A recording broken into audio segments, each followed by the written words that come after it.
The federal government has approved a massive shakeup in the mining world. London-based Anglo has received federal approval to acquire Teck Resources, making two major mining giants one in a $70 billion merger. Anglo Teck is set to have headquarters in Vancouver, and Premier David Eby says it'll be the largest company in BC history. So we're creating a Canadian giant. That's what we're doing. This was a net benefit for Canada. And why am I using the expression net benefit? Because it was my job under the Investment Canada Act to see whether it was a net benefit. Canada has just pulled off one of the boldest economic moves of the decade. In a single decision, Ottawa approved a $70 billion mining merger that instantly created what Industry Minister Mélanie Joly proudly calls a Canadian giant. It is a global critical minerals powerhouse rooted not in London, not in New York, but permanently anchored in Vancouver. At a moment when Donald Trump is reshaping North American trade with tariffs and pressure politics, Canada has taken the opposite route. Instead of reacting, it has built something big, something permanent, and something that positions the country as a central player in the global minerals race. This week's announcement finalized the merger between Anglo and Teck Resources, two massive players in the resource world. Together, they form one of the most influential copper and critical mineral companies on the planet. But what made headlines across Canada wasn't just the scale of the deal.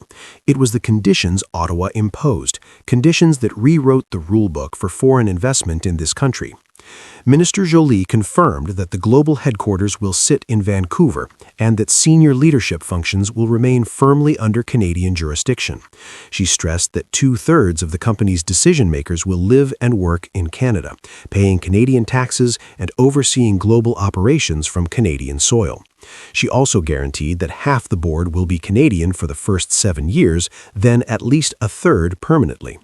Those conditions reshape the typical story Canadians are used to hearing. This isn't another case of a proud Canadian company disappearing into a foreign parent. It's the opposite. Foreign capital being pulled into Canada, with Canadian rules, Canadian leadership, and Canadian benefits at the forefront. And the commitments don't stop at governance. More than 4,000 jobs are protected. Nearly 3,000 new ones are coming, and billions of dollars in new investment are already committed to British Columbia's Northwest, a region positioned to become one of North America's most important mineral corridors. What makes the moment even striking is the timing. Prime Minister Carney has been pushing a national strategy built around economic sovereignty, diversification, and reducing dependence on the United States, all while Trump's second-term tariff agenda throws cross-border trade into uncertainty. Joly herself put it plainly in her interview: "We are diminishing our overdependence on the United States." In Canadian politics, that is as close as one gets to a declaration of independence. Canada's approval of this merger is more than a business story. It is a political and geopolitical statement, a signal that Ottawa is ready to play hardball in a world increasingly shaped by resource scarcity, great power rivalry, and economic nationalism. For decades, Canada watched its own companies get swallowed up by foreign buyers, often with weak conditions and few long-term guarantees. This time, the government flipped the dynamic completely. Foreign investment is welcome, but only if it builds Canadian capacity rather than hollowing it out. The most important piece of this puzzle is copper. In the era of electric vehicles, battery storage, data center expansion, AI infrastructure, and upgraded power grids, copper has become the backbone of industrial modernization. Demand is skyrocketing, and forecasts show chronic shortages worldwide. Whoever controls copper supply and processing will shape global supply chains for decades. This merger gives Canada something it has rarely had: genuine corporate muscle in a mineral that major economies desperately need. That immediately raises the question: how will the United States respond? Trump's tariffs have already weakened trust in the stability of U.S. policy. American manufacturers, particularly in autos and clean tech, depend heavily on Canadian minerals. And yet, the White House continues to push a strategy that corners allies into choosing the U.S. or facing penalties. Ottawa is clearly no longer willing to put all its eggs in the American basket. Instead, it is building the structural foundation for long-term autonomy. A mining giant headquartered in Vancouver gives Canada leverage, bargaining power, and global reach that no tariff threat can easily undermine. This also changes Canada's position in the competition with China. Beijing dominates much of the global refining chain. It controls a massive share of processing capacity for copper, lithium, cobalt, and rare earths. Western countries, especially G7 leaders, have been scrambling to rebuild alternatives. Canada's enhanced role through this merger gives Washington, Tokyo, Brussels, and Seoul a partner they desperately need. And it gives Ottawa far more influence in shaping the next generation of green and digital supply chains. But this is not just about minerals. It is about identity. For years, Canadians have debated what economic sovereignty should look like. Some feared that foreign investment could erode domestic control. Others argued that global partnerships were essential for growth. This merger resolves that debate in a uniquely Canadian way. Attract outside capital, keep decision-making power at home, and tie corporate success directly to national interest. Prime Minister Carney's broader agenda, from AI infrastructure to critical minerals to trade diversification, is about repositioning Canada within a turbulent world. The country is no longer waiting for Washington to choose cooperation. It is building policy around the assumption that the U.S. may remain unpredictable, especially under Trump. Joly's message in this interview fits that logic perfectly. If the U.S. becomes less reliable, then Canada must become more self-sufficient, and that is exactly what this deal accomplishes. The Vancouver headquarters is a symbol, but it is also a structure. It means economic decisions affecting global mining markets will now be made from Canadian soil. It means talent and innovation will cluster in Canada, and it means the country has its own corporate champion at a time when champions matter more than ever. It also suggests a cultural shift inside Canada's political class, a growing acceptance that competing globally requires ambition, assertiveness, and a willingness to shape markets rather than simply participate in them. The country is stepping into a role it once thought belonged only to larger powers, and the confidence behind this merger shows that Ottawa is prepared to lead, not follow. This merger marks a turning point. Canada has not only protected a key industry, it has elevated it. A $70 billion mining titan, headquartered in Vancouver, operating under Canadian rules and competing on the global stage, is a rare story in this country. It reflects confidence, long-term thinking, and a willingness to assert national interest even when global forces push in other directions. In a world of mineral wars, tariff wars, and political pressure, Canada has chosen a path of strategic independence. The question now is whether this new Canadian giant becomes the anchor of a broader industrial revival or the opening chapter of a new era where Canada shapes the North American economy instead of merely reacting to it. Either way, the message is unmistakable. Canada is no longer playing small.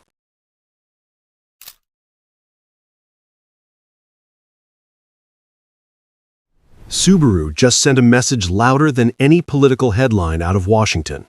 In response to Donald Trump's escalating tariff regime, the Japanese automaker has begun redirecting production of Canada-bound vehicles away from Indiana and back to Japan. It is a shift no U.S. official wanted to see, a shift that signals a deeper truth.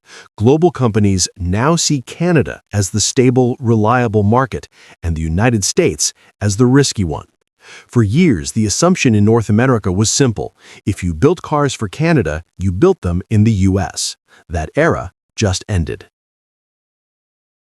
The news broke quietly but hit the industry like a shockwave. Subaru, one of Japan's most respected automotive brands, has decided to stop relying on its American assembly lines for certain models destined for the Canadian market, choosing instead to build those units in Japan. This is a targeted shift, not a wholesale exit. Subaru still produces vehicles for American consumers in U.S. plants, but for Canada, the company has determined that sourcing directly from Japan is the safer, more predictable path.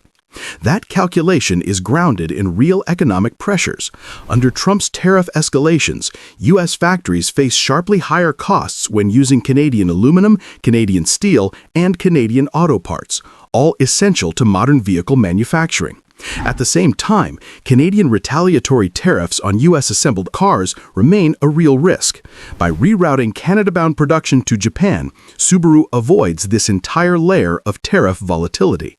This realignment reflects exactly what major outlets such as Reuters, CBC, and Bloomberg have documented. Global manufacturers are quietly rewiring supply chains to minimize exposure to U.S. political instability. For decades, policymakers in Washington assumed tariffs would force foreign automakers to expand production in the United States. Instead, companies like Subaru now treat the U.S. as a political variable rather than a production advantage.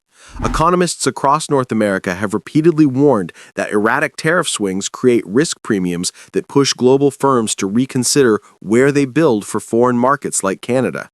The problem isn't labor, it isn't logistics, it's political volatility. A simple White House announcement can change the cost of an entire supply chain overnight. Manufacturers cannot plan multi-year production cycles on that foundation, and they won't. In contrast, Canada presents a consistent rules-based environment.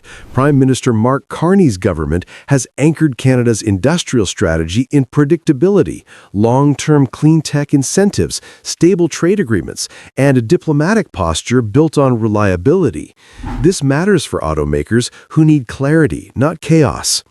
Reuters reported that Canada's exports to non-U.S. markets surged to record highs earlier this year, confirming that Canada's diversification strategy is measurable, not rhetorical.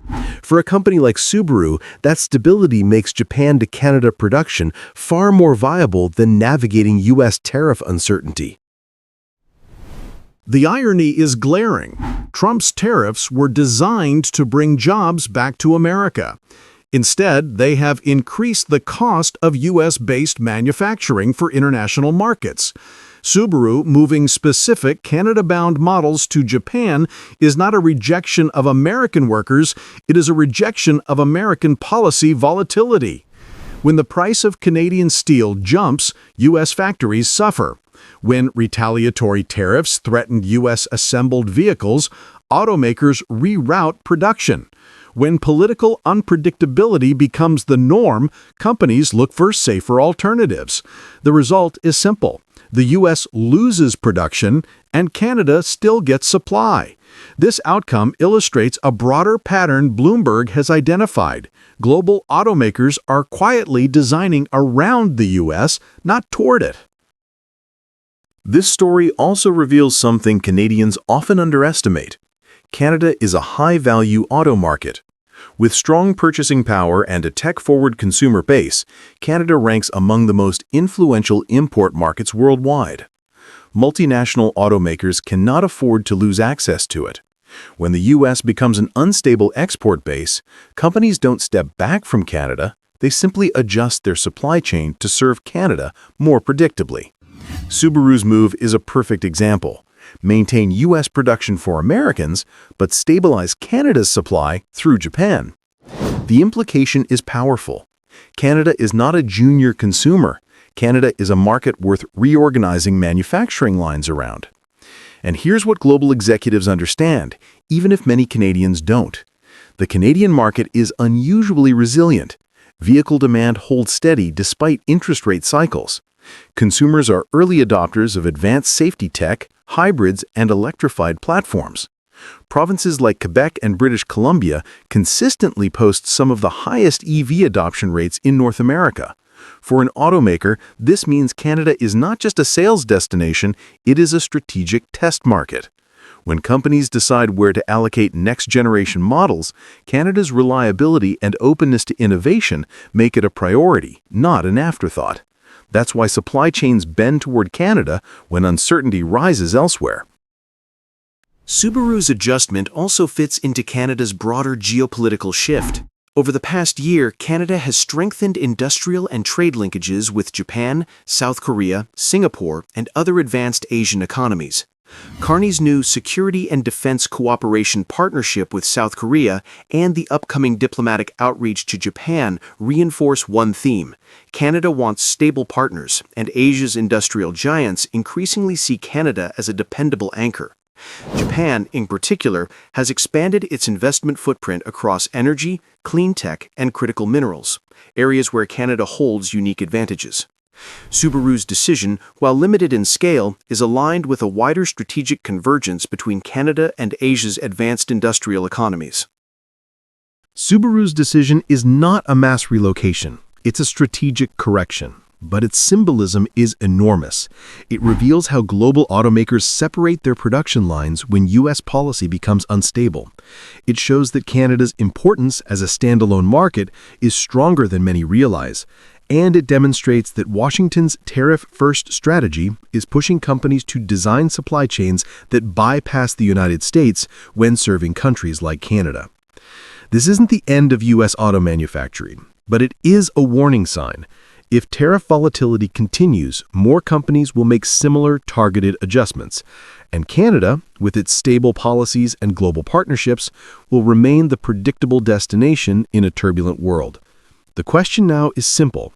How far will this trend go, and how much leverage will Canada gain as global manufacturers continue to hedge against American unpredictability? What if Canada decided to strike back in the trade war, not with steel, autos, or lumber, but with something far more dangerous to Donald Trump's political survival? Eggs and poultry. For years, dairy products have been the classic flashpoint between Ottawa and Washington, a sector where Canada's supply management system, with its tight quotas and sky-high over-quota tariffs, has blocked American producers and repeatedly triggered Trump's anger. If dairy can spark presidential outbursts and trade threats, imagine what would happen if Canada applied the same pressure to U.S. eggs and poultry, a sector even more politically explosive for Trump. This is the weapon almost nobody talks about, except the people who matter most to Trump: farmers, processors, and rural voters across the U.S. Farm Belt. If Ottawa ever turned its supply-managed egg and poultry system into a trade counterstrike, the impact on the United States would be immediate, deeply political, and impossible for Trump to ignore, because in the U.S., eggs aren't just food, they're votes. The world has become more dangerous and divided. Many of our former strengths, based on our close ties to America, have become our vulnerabilities. To understand the stakes, we need to zoom out and look at the political map of 2025. Trump is deep into his second term, leaning heavily on tariffs as his go-to negotiating tactic. Canada, under Prime Minister Mark Carney, has avoided retaliation so far, choosing diplomacy while expanding trade ties with Asia. But behind that calm exterior, Ottawa still holds unusually sharp leverage thanks to its supply management regime, a system that controls production, restricts imports, and legally shields entire sectors through quotas and high over-quota tariffs. It means that our economic strategy needs to change dramatically and rapidly. Above all, we will build Canadian. We'll be our own best customer. We have a supply managed system in Canada, which is just as the name suggests, it's managing supply. We introduced it in 1972, and it's Canadian production for Canadian consumers. Eggs and poultry sit inside that framework, just like dairy. And this is where the what-if becomes explosive. The U.S. poultry and egg industries are not just economic pillars, they are political fortresses. Their geography overlaps almost perfectly with Trump's electoral base. Iowa, Georgia, Arkansas, Missouri, Ohio, Pennsylvania. These are not just farm states, they were the backbone of Trump's coalition. That's why agricultural retaliation has always been Washington's nightmare. When China targeted soybeans during the 2018-2019 trade war, the shock almost derailed Trump's standing in the Midwest. If that was the impact when the adversary was Beijing, imagine the pressure if Canada, a friendly neighbor, disrupted access instead. The economic scale alone makes the hypothetical serious. The United States produces roughly $57 to $60 billion worth of poultry and egg products every year. A significant portion of that output depends on stable export markets to prevent domestic oversupply. And Canada, because of proximity and reliability, consistently ranks among the top buyers of American processed eggs, yolks, and chicken cuts. So if Ottawa ever slowed licensing, recalibrated quotas, tightened inspection windows, or simply shifted allocations toward non-US suppliers, all fully legal under WTO rules, American producers would feel the consequences almost immediately. Supplies would back up, prices could soften. Rural counties might start questioning why the White House provoked a response it wasn't prepared to handle. This is why the scenario matters. Eggs and poultry are Trump's blind spot. They touch not just the farm economy, but the electoral core he counts on. Canada wouldn't need dramatic action. Its supply management structure already offers subtle but powerful tools. Imports are capped by quota, and anything above that threshold faces steep, often prohibitive tariffs. Ottawa administers these quotas with considerable discretion, adjusting timing, pacing, sanitary reviews, or allocation priorities. Even modest changes could shape real-world outcomes. A slight slowdown in licensing during peak U.S. production could create bottlenecks. A shift in quota allocation could favor European or Asian suppliers. An additional inspection requirement could delay shipments just long enough to unsettle markets. All of this would be legal, incremental, and fully consistent with the way Canada has historically defended dairy access during past U.S.-Canada disputes. For Trump, the political cost would be immediate. Governors in poultry-heavy states could accuse Washington of mismanaging trade. Farm associations, among Trump's most loyal supporters, would demand clarity. And rural voters, who already faced price shocks and disease-related disruptions in recent years, might see any loss of export access as needless turmoil triggered by Washington's tariffs. Trump might ignore retaliation in sectors like lumber or aluminum, but he cannot ignore agriculture, because agriculture is his political oxygen. Every rural rally he holds reinforces the message that he is the defender of American farmers. If Canada were ever to tighten poultry and egg access, even symbolically, it would immediately test that narrative. America's domestic food economy is fragile. Inflation remains a central complaint among voters. A shakeup in poultry and egg markets could raise prices for consumers, even as farmers face falling export income, the worst possible combination for any president. Meanwhile, media in the U.S. would amplify the story. Did the tariff war backfire? Why is Canada hitting American farmers? Is Trump risking his base? The political pressure would be intense long before any formal trade action escalated. While the exact figures would depend on the severity of Canada's action, existing agricultural data allows for a realistic estimate. USDA numbers indicate that Canada buys roughly $700 to $900 million USD worth of American poultry, eggs, and processed egg products annually, across all related HS categories. If Ottawa reduced access by as little as 15 to 20% through slower licensing, preference shifts, or added sanitary reviews, U.S. producers could hypothetically lose around $100 to $180 million per year in direct export revenue. Because the sector runs on tight margins, the knock-on effects could push total losses into the $250 to $300 million range once oversupply, domestic price drops, and inventory write-downs are factored in. Those numbers are small relative to the U.S. economy as a whole, but massive inside the rural counties that determine American elections. And that is where the real danger lies for Trump. For Canada, the fallout of such a hypothetical response would be limited. The country is largely self-sufficient in eggs and poultry, and domestic producers would quickly fill any gap. Consumers might see minor fluctuations, but the overall system would remain stable. The greater risk would be political, the possibility of provoking Washington into reopening agricultural chapters of USMCA, but that risk already exists under Trump's escalating tariff strategy. And that brings us to the heart of the matter. In trade conflicts, the most powerful weapons are often the quietest ones. eggs and poultry may seem unremarkable, but they underpin the politics of rural America.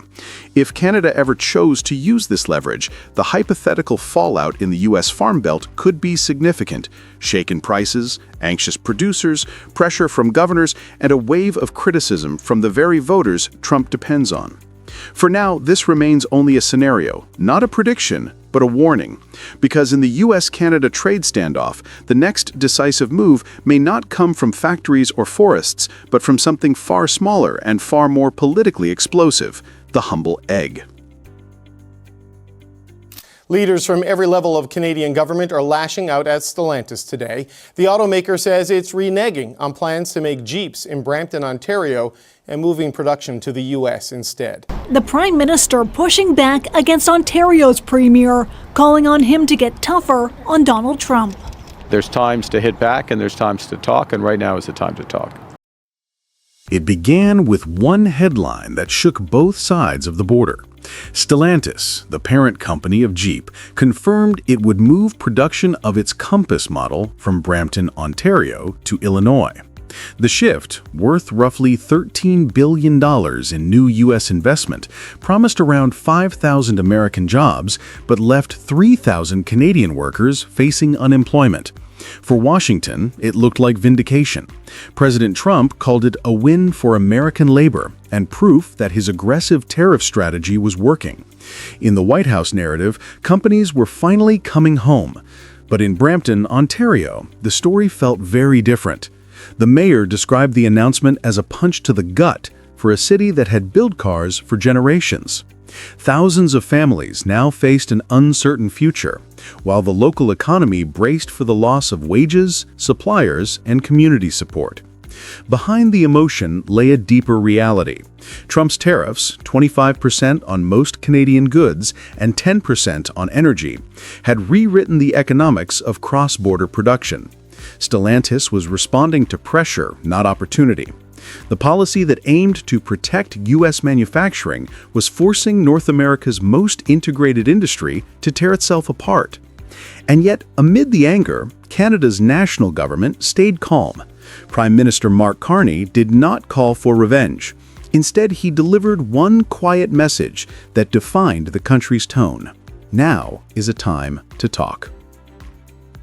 Across Canada, frustration boiled over. In Brampton, local unions warned that the Stellantis move could trigger a domino effect, with other automakers reconsidering their Canadian operations. Auto parts suppliers feared they might follow the same path south, taking thousands of indirect jobs with them. Patrick Brown, the city's mayor, urged Ottawa to restore the retaliatory tariffs that had been lifted earlier in the year. He reminded reporters that both the federal and Ontario governments had invested heavily in retooling Stellantis's plants in 2022. Workers wondered whether that public money was now lost. Economically, the shock rippled outward. Data from Statistics Canada showed that automotive exports had already fallen by 9% between January and September 2025. The decline was steepest in Ontario, where steel and aluminum shipments had slowed after new U.S. duties took effect in February. Even industries outside autos, furniture, timber, and building materials were feeling the squeeze. Yet the impact in the United States was not as straightforward as the headline suggested. Higher tariffs had raised costs for American builders, and shipping data from the Port of Los Angeles in September showed a 12% slowdown in furniture and cabinet imports because of overlapping duties. In other words, the supposed victory for U.S. industry was also tightening pressure on its own consumers. In Canada, the anger was political but also strategic. Many provincial leaders wanted to fight back to match tariffs with tariffs, but Ottawa hesitated. The Prime Minister's office believed that a loud response could escalate a trade war at the exact moment Canada needed stability. Instead of retaliating, Carney's government focused on what it called re-anchoring supply chains, supporting domestic sectors quietly while keeping diplomatic doors open. So the strategy has to take all of that into account and deliver the results. We start from a position where we have a better deal than any other country in the world with the United States. 85% of our trade is free. The deals the Americans have signed with everyone else has tariffs on the core of the trade, and then higher tariffs on the strategic sectors. So we're starting from this stronger position. When Carney finally appeared before reporters, his tone was measured. He acknowledged the pain in Ontario, but insisted that restraint was not weakness. Canada, he said, was already engaged in intensive negotiations with Washington across several key industries: energy, aluminum, steel, forestry, and autos.